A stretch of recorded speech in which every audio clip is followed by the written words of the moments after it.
विशेष करून महिला मंडळी. सकाळपासून आम्ही पण आलेलो आहोत, सकाळपासून आपणही बसलेलो आहात.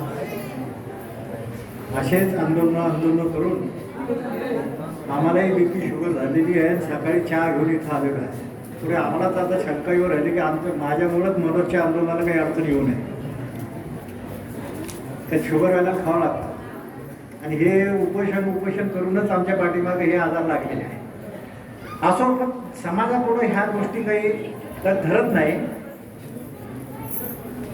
मी यापूर्वी पण बोलण्याचा प्रयत्न केलेला आहे. सर्वप्रथम मी आज विचारमंचावर जे नरेंद्र पाटील आलेले आहेत त्यांच्यासमोर एक गोष्ट सांगतोय आणि तुम्हालाही माहीत असावी, कारण ती आम्हाला माहिती आहे. आज मराठा समाजाला आरक्षण नाही आहे, तर आज आपण जे आरक्षण घेतोय, विद्यार्थी जे आरक्षण घेत आहेत, हे आपण EWS म्हणजे आर्थिक निकषावर आरक्षण आपण घेतोय, लक्षात घ्या. तर मग मी जे काही बोलणार ते म्हणजे 28 वर्षाचं आंदोलन करून काम करून सगळं करून कोर्टात जाऊन आता तुमच्यासमोर भूमिका मांडतोय. ज्याला समजेल त्यांनी समजून घ्यायचं, ज्याला नाही समजलं आम्ही आमच्या पद्धतीने काम करणार आहे. नरेंद्र पाटलाबद्दल मला हे सांगायचं होतं की त्यांच्या वडिलांनी जो विषय घेतला होता 82 पासून पूर्ण भारतात मराठा महासंघाच्या नरेंद्र पाटलांच्या वडिलांनी, अण्णासाहेब पाटील यांच्या वडिलांनी जी भूमिका घेतली होती की समाजाला आर्थिक निकषावर आरक्षण असावं 82ला. आणि आत्ता आपल्याला 2-3 वर्षापासून नरेंद्र मोदी साहेबांनी जे 10% आरक्षण मिळालेलं आहे, त्या आरक्षणाचा फायदा पूर्ण भारतातील ओपनच्या विद्यार्थ्यांना होतो. त्यात मराठा समाजाचा समावेश आहे. ते आरक्षण आज आपण घेतोय. एवढे त्यागी मंडळी आपल्यासमोर आलेली आहे. लहान गोष्ट नाही आहे. 82ला त्यांच्या वडिलांनी विषय घ्यायचा, त्यांच्या मुलाच्या समोर तो विषय पूर्ण होतो आणि तोच विषय आज मराठा समाज, आपण बाकीच्या समाजाला जाऊ द्या, बाकीचा कोणता समाज, मी ओपनचा समाज म्हणतोय, SC ST OBC यांना तर आरक्षण मिळतं, पण ओपनच्या लोकांना आरक्षण मिळत नव्हतं. त्यांची जी आर्थिक परिस्थिती खराब होती त्यांना जो आरक्षणाचा सवलतीचा लाभ भारतातील सर्व समाजाला मिळतो. आणि हे आरक्षण मागणारे मराठेच होते. आणि आजही अखिल भारतीय स्तरावर 50% आरक्षणाचे फायदे घेणारे सुद्धा हे फक्त मराठ्यांमुळे आपल्याला मिळतंय. आपल्याला आता मला बाबांनी एक चिठ्ठी दिली, बाबा मी नाव विसरलो तुमचं, हां, हे उपोषणाला बाबा बसलेले आहे. मराठा आरक्षणाचा घात, मराठा आरक्षणाची पण मागणी करतोय. एवढ्या वर्ष आम्ही लोकांनी आंदोलन काम करून, मनोज आम्ही सगळ्यांनीच काम केलेलं आहे. माझ्या निदर्शनात एक गोष्ट आली, एक तर मराठा समाजाचं अज्ञान. लक्षात घ्या, मराठा समाजाचं अज्ञान हे मराठा समाजाला घातक ठरलेलं आहे. मराठा समाजाचं अज्ञान मराठा आरक्षणाला घातक ठरलेलं आहे. कसं ठरलेलं आहे? बाबांनी मला एक चिठ्ठी दिली आता की त्यांची नोंद मराठा कुंभी म्हणून आहे. बाबा हां, बाबा हां हां, बाबांचा जो जातीचा काही उल्लेख आहे, काय उल्लेख? मराठा कुंभी म्हणून आहे. तुमच्या गावाचंच उदाहरण देतो.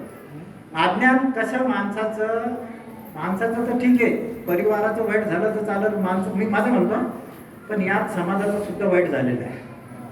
तुमच्या गावाचं उदाहरण देतो. यांची नोंद मराठा कुंभी म्हणून आहे. आजही आरक्षण यांनी घेतलेलं नाही आहे. आणि 1 जून 2004ला महाराष्ट्र शासनाने मराठा कुंभी आणि कुंभी मराठा हा OBCत समावेश केलेला आहे. 2004, आज 2022, 18 वर्ष झाले. याला आपण अज्ञान नाही म्हणू तर काय म्हणतो? मराठ्याला आरक्षण नाही. ज्यांच्या नोंदी आहे मराठा कुंभी म्हणून, हा मराठा कुंभी आणि कुंभी मराठा OBCत आलेला आहे 2004 पासून. तरी ह्या नोंदी करणाऱ्या लोकांनी, समाजाने आरक्षणाचा फायदा घेतला नाही. त्याला आपण अज्ञान नाही म्हणणार तर काय म्हणतो? बाबा माझे मुख्य वरिष्ठ आहे, उपोषणाला बसलेले आहे, आरक्षण द्या. मी म्हणतो तुम्हाला 18 वर्षापासून आरक्षण मिळालेलं आहे. हे उदाहरण आहे. जसं आता प्रदीप दादांनी जे भाषण केलं, दादा आमचे वक्ते आहेत, आता महाराज बी झाले, आणि ते जे जनजागृती करतायत, हे अशाच माध्यमातून आपली जागृती व्हायला पाहिजे. मग मुख्य विषयाकडे वळतोय की आरक्षण हे फार चालू आहे, 82 पासून चालू आहे. अण्णासाहेबांचे वडील, त्यांचा मुलगा, आज आम्ही आमचे तर 28 वर्षे गेले, यांचे गेले, यांचे वडिलांना पण मिळालंय. नरेंद्र पाटील साहेब आम्ही सांगतो की आम्ही समाधानी आहोत, हे आपण सांगत नाही. आपणच सांगायला पाहिजे ना. आज देशातले 50% ओपनचे लोक जे 10% आरक्षण घेतात, कुणामुळे घेतात? नरेंद्र पाटलांच्या वडिलांच्या मागणीनुसार ती मागणी पूर्ण झालेली आहे. आणि त्यात आमचे प्राध्यापक देवदास वडजे असतील, अण्णासाहेब जवळे असतील, यांनी पण ही भूमिका घेतली. हे आपण सांगतच नाही.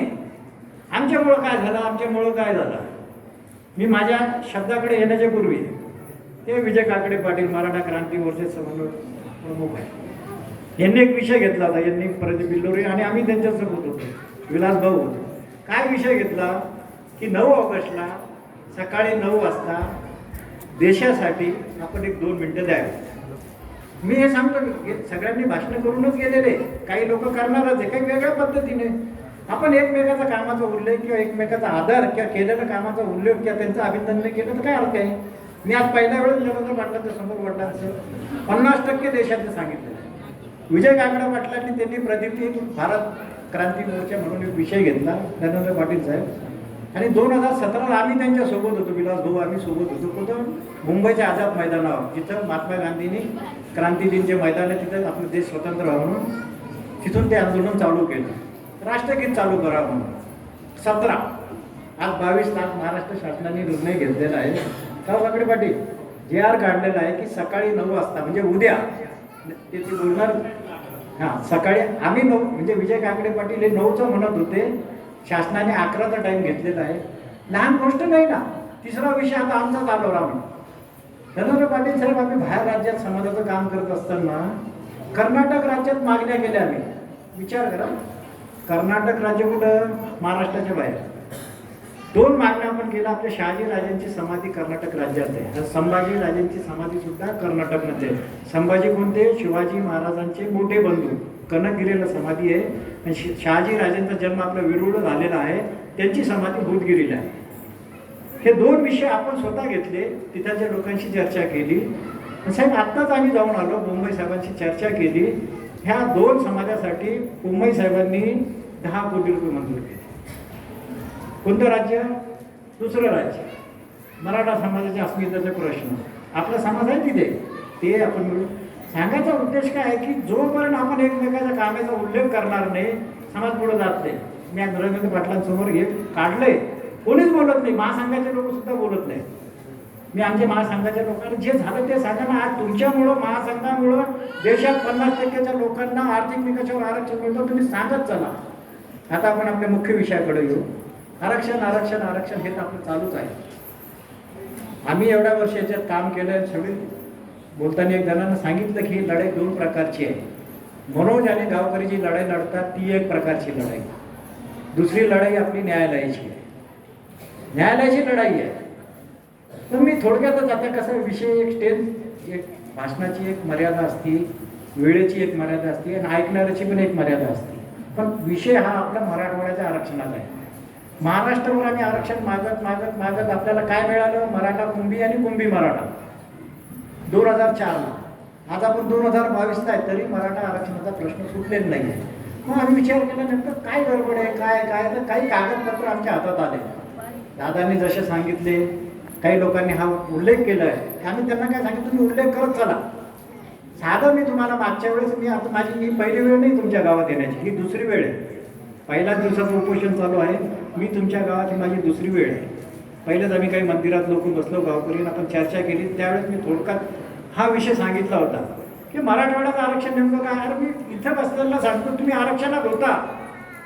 मराठवाड्यातील मराठा समाज पहिल्यापासून आरक्षण होता. पण आपण मागणी केली महाराष्ट्रातील मराठा समाजाला आरक्षण द्यायला, त्यांनाही मिळालं नाही आणि आपल्याला जे मिळत होतं ते टिकलं नाही.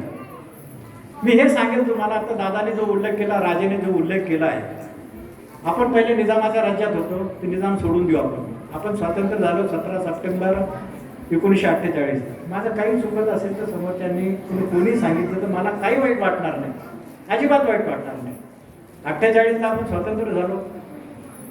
त्यानंतर 48ला स्वतंत्र झाल्यानंतर आपला जो भाषा प्रांत रचना होती, भारतात भाषा प्रांत रचना झालीचा निर्णय झाला 53ला आणि 55ला भारतातलं पहिलं राज्य भाषा प्रांत रचना झालं आंध्र प्रदेश. 55 म्हणतो, अजून आपण इकडे बी आलो नाही, महाराष्ट्रात बी आलो नाही. पहिलं भारतातलं राज्य भाषा प्रांत रचनाचं आंध्र प्रदेश. मराठवाडा कुठे होता? आंध्र प्रदेशमध्ये होता, बरोबर.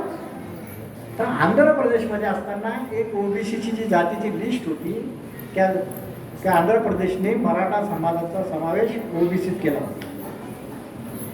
आजही तिथं मराठा समाज ओबीसीत आहे. आमच्या लक्षात आलं एक साला काय गडबड आहे ही. आपण इथं कधी आलो साधा विचार केला की यार आपण आंध्र प्रदेशमधून ह्या महाराष्ट्रातच आलो नसतो, आपण आंध्र प्रदेशमध्ये राहिलो असतो का. आपल्या जे मराठवाडा तर बोलतो बरं मी बोलताना मराठवाडा हा शब्द वापरला. मराठवाडा हा महाराष्ट्रात विलीन झाला नसता, आंध्र प्रदेशमध्ये राहिला असता आपल्याला आरक्षण मिळालं असतं नसतं. साधं बोला थोडं दादासारखं मी मिळालं असतं ना. 60 पासून 1 मे 1960 पासून आज 2022 पर्यंत. मग बारकाईने विचार केला याच्यात तर फक्त मराठ्यांनी आलं नाही तर मराठवाड्यातून महाराष्ट्रात फक्त मराठे झाले का?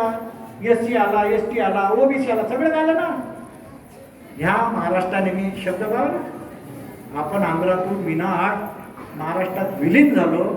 OBCला न्याय दिला, STला न्याय दिला, STला दिला, OBCला, SCला दिला, फक्त मराठ्याला गाळ. म्हणून मी काय म्हणतो, ही जी खतखत आहे ना, या ज्या महिला वगैरे जे मुलं वगैरे जे संयोजक वगैरे, ही मराठवाड्यात खतखत काय आहे? काय आम्हाला आरक्षण? आता एक मुलगी बोलताना काय म्हणली, 40% एवढे पैसे मिळतात आम्हाला, 90%ला पण भरले तर म्हणजे मार्क मिळून आम्हाला पैसे भरावे लागतात, तेवढी परिस्थिती नाही. ही का बरं आली? हेच आरक्षण आपल्याला 2060 पासून मिळालं असतं. शिक्षण, नोकरी, सामाजिक दर्जा वाढला असता, ही अडचणच आली नसती ना आपल्याला. आणि हीच राज्यकर्त्यांनी गफलत केलेली आहे.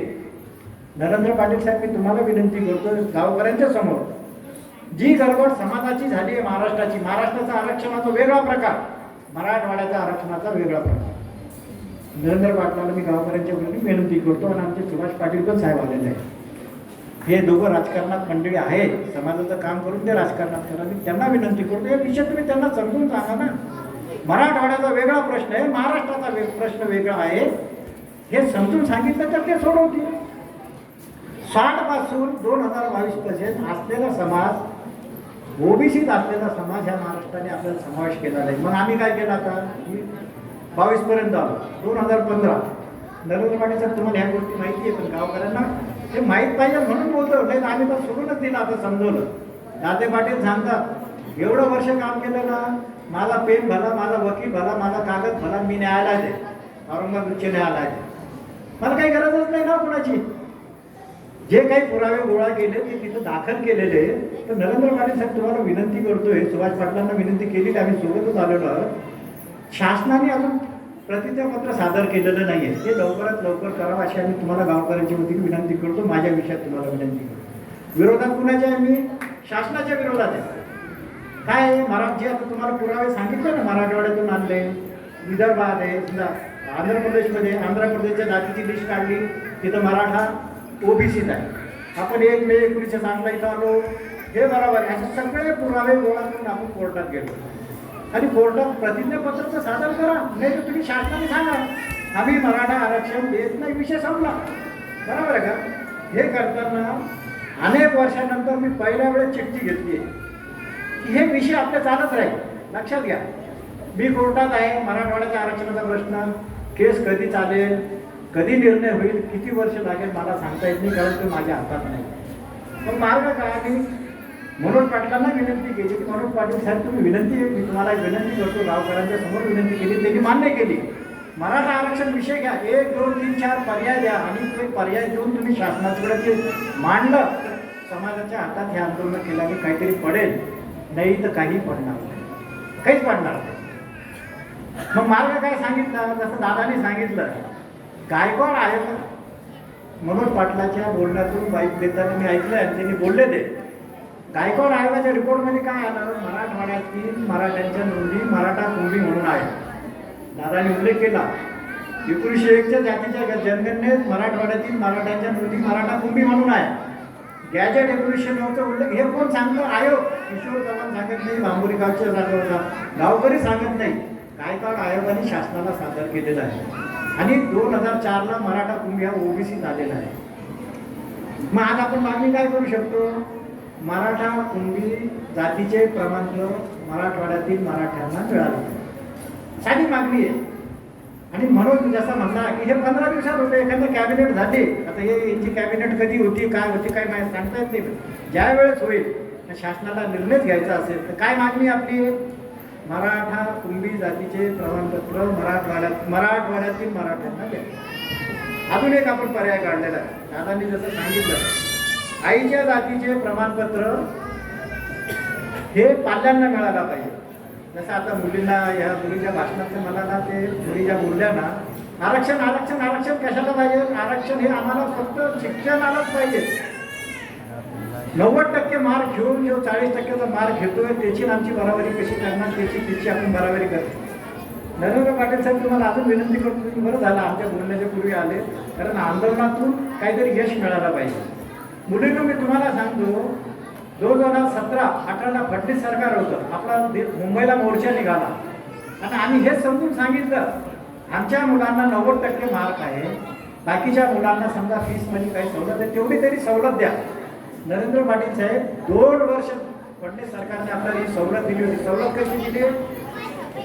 ओपनच्या मुलांना ओबीसी प्रमाणे फीमध्ये सवलत दिली. याच्या बालकांना सांगतो, मुलींना समजत असेल, ओबीसीच्या मुलींना 50 रुपये फीस असेल आणि आपण ओपन मराठा यांना 100 रुपये फीस असेल, तर ओपनच्या मुलांना ओबीसीच्या शैक्षणिक सवलती आपल्याला फीमध्ये लागू केला, म्हणजे त्यांना 50 रुपये शिक्षणात लाभ होता. त्या 50 रुपयात आपल्याला ती सवलत मिळाली होती, ती बंद झालेली आहे. नरेंद्र पाटील साहेब, ही महाराष्ट्रात बंद झालेली आहे, ती पुन्हा चालू केला तर आम्हाला आरक्षण काय होत राहील ना. तर नाही मिळाला तोपर्यंत तुमच्या हातात काय दिले पाहिजे? आईच्या जातीचे प्रमाणपत्र तुम्हाला मिळायला पाहिजे. तर ज्यांना फायदा होईल त्यांना होऊ द्या ना, नाही तर काही अर्थ राहणार नाही. अशाचा एक मुद्दा आपण घेतलेला आहे. आता काही जण म्हणतात ओबीसी 50%. मला नवीनच नाटक आमच्या कानावर येऊन राहिलं, 50%च आम्हाला आरक्षण द्या. इथे काही जण बोलले, अहो 50%त काय ओबीसी म्हणजे 3च आयोग आहेत, SC ST OBC. आणि महासंघ असेल, छावा असेल, मराठा सेवा संघ असेल, संभाजी ब्रिगेड असेल, सर्व मराठा समाजाच्या संघटनांनी ओबीसी आयोगाकडे जाऊन म्हटलं की आम्हाला ओबीसी समावेश करा. अडचण कुठं आली? शासनाने निर्णय घेतला 50%च्या वरती. 50%च्या वरती. आज केंद्र सरकारमध्ये BJPचं सरकार आहे. दाते पाटील त्यांच्याशी बोलतील, पुनर्याचिका त्यांनी तिथं टाकलेली, ते आज जे मिळालेलं असेल ते वाचवावं लागेल ना.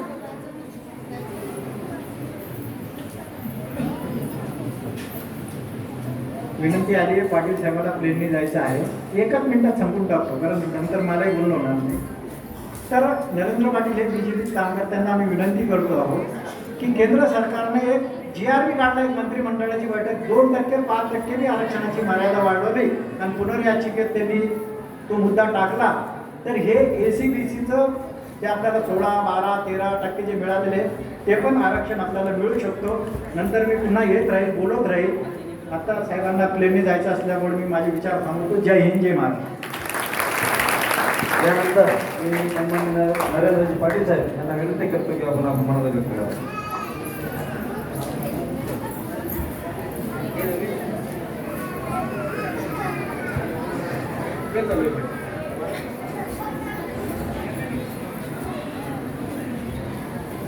Gracias.